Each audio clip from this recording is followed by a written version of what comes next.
Sarap higaan pag bagong palit ang sapin, ang bedsheet. Ano?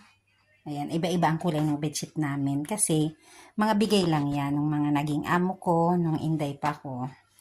Yan yung mga inaayawan nilang bedsheet, binibigay nila. Yung ginagamit namin, kaya siya bumili pa. Mahal kaya bumili ng bedsheet, ano. Dito naman si Gary, ayan. Yan yung mga, linabahan niya, hindi niya pa natupi. Dito siya sa sopa na nagiging higaan. Ayan, naglakad kami kanina ng kanyang kaya nandito yung papeles niya. Ayan, nagkukuskus siya ng paa tuwing natutulog. Yan, dyan. Yan lang kami. Isang kwarto lang kami.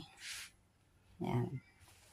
Hindi ko pa hinihigaan para makita ni Dudong na nagpalit ako. Para bukas, day off niya, pahinga niya talaga.